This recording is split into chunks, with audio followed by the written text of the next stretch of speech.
Hello, hello. Welcome to Sleuth Slut. I'm Brenda. I read crime fiction widely and give you my feminist perspective on what I've read. Lately, I've been into a lot of older titles. I've got a subscription to Scribd and they don't have a lot of newer stuff, but the selection of older titles is great. Today, I'm going to talk about a classic of the noir genre. It is Double Indemnity by James M. Cain. Published in 35 or 36. I've seen different information from different sources. I sort of picked this at random. I was driving into Ottawa and I didn't feel like listening to music. I really wanted a story.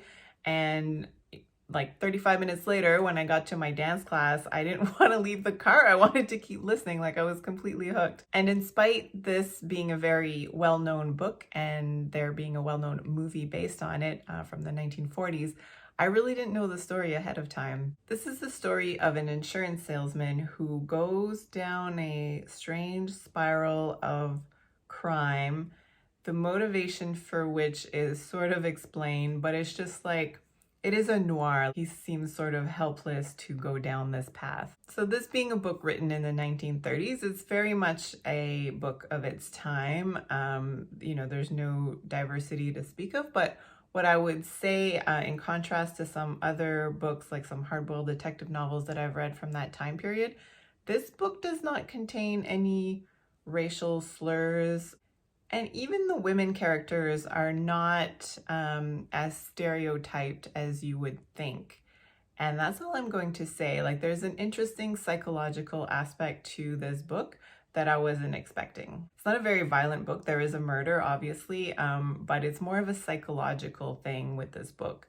And the mood is dark. I mean, it's a noir, but it's not like super depressing. Like I said, I'm sort of surprised at how much I enjoyed this book. It's not a whodunit. It's just like a howdunit, a whydunit, and it's just fascinating. I listened to it on audio and it was only like, it wasn't even 4 hours long. So it's a very, very short book. I know that another one of his famous novels is The Postman Always Rings Twice. So I'm going to check out some reviews of that, but let me know if I should read it. I'm giving Double Indemnity by James M. Cain 4 stars. Please like this video, share and subscribe, and join me every other Wednesday for more Sleuth Slut. Merci, au revoir.